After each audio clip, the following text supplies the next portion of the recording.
Jusqu'à 9 h, Good Morning Business.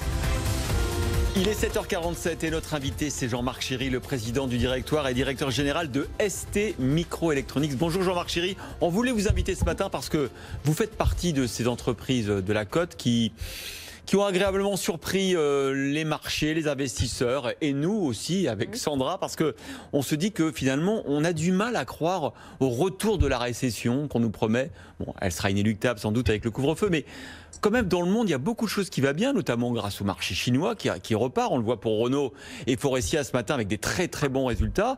Et puis pour vous aussi, il y a le lancement des nouveaux iPhones. Il y a beaucoup de choses qui vous portent et du coup vous avez enregistré un chiffre d'affaires supérieur aux attentes. Vous avez une hausse de 28% par rapport au trimestre précédent, une croissance sur l'année à 4,3%, une marge d'exploitation plus 10%. La crise, quelle crise ST Microelectronics ? Quelle crise, si je me reprojette 6 mois en arrière, au mois d'avril, on n'était pas si fiers.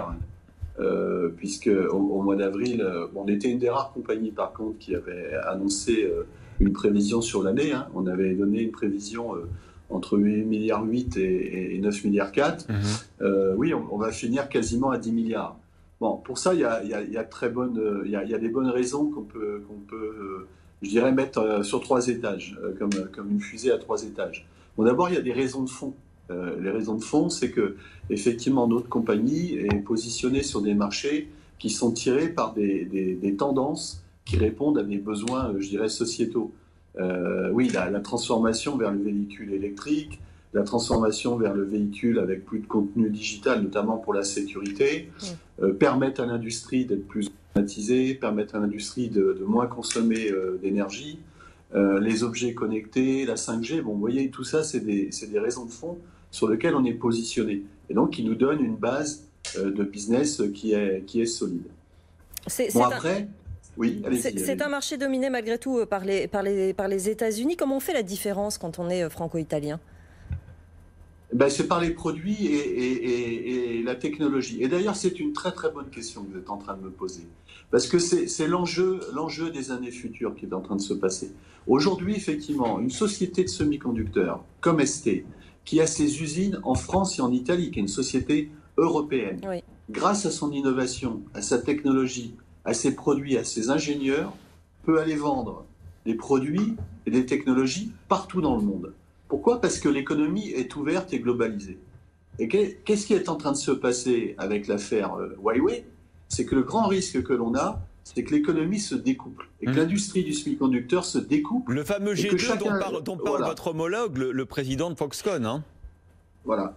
Et exactement. Et que chacun des grandes régions dise, vous savez quoi, dorénavant, si vous voulez faire du business dans ma région, dans mon pays, dans mon continent, vous devrez produire dans mon continent, vous devrez utiliser de la technologie de mon continent, et vous devrez donc mettre vos équipes de R&D sur mon continent.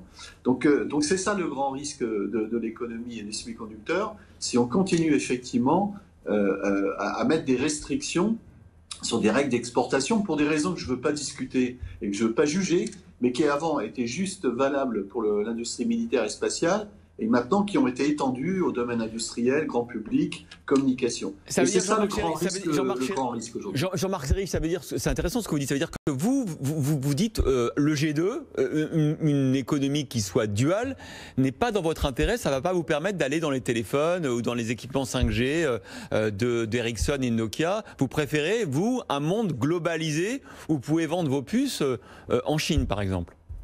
Exactement. Mais c'est ce que l'industrie a fait maintenant depuis 30 ans. L'industrie s'est globalisée et vous avez donc tout au long de la chaîne de la valeur des grands spécialistes, les gens qui font les matériaux, les gens qui font les outils de conception, les gens qui font des équipements et ensuite des gens comme nous qui font des composants. Et nous, en plus, avec un modèle industriel, c'est-à-dire qu'avec nos propres usines, pas avec des modèles sans usine et sans technologie.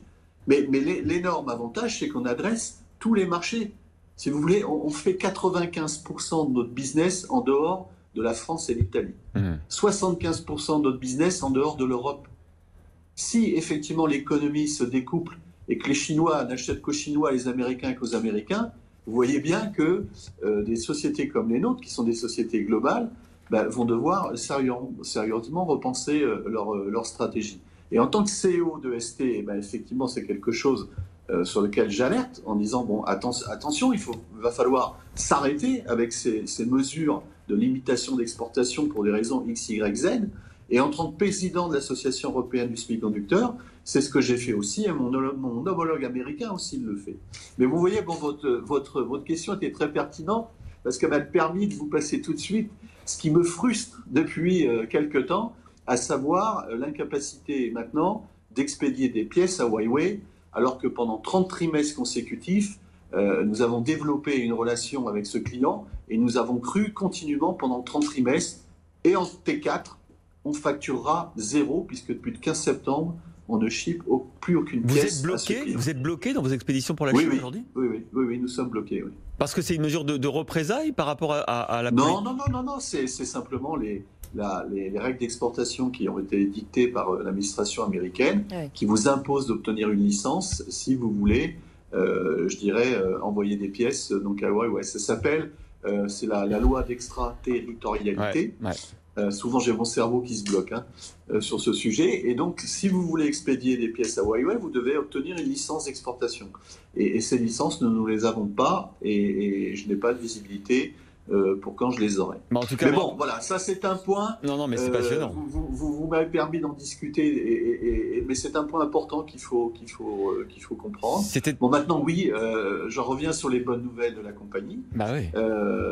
Oui, on a par contre effectivement des nouvelles plateformes de téléphone qui vont démarrer, qui ont été annoncées la semaine dernière, sur lequel on a un contenu important, donc qui va expliquer la très bonne performance de T4.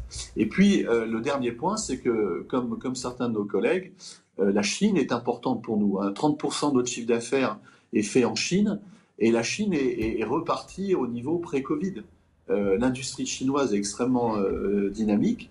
Qui plus est, l'année dernière, on a introduit des nouveaux produits qui adresse donc, le secteur industriel et on en bénéficie à donc plein. Donc il y a quand même toujours du business en Chine, malgré l'interdiction d'exportation de certains composants. Merci beaucoup.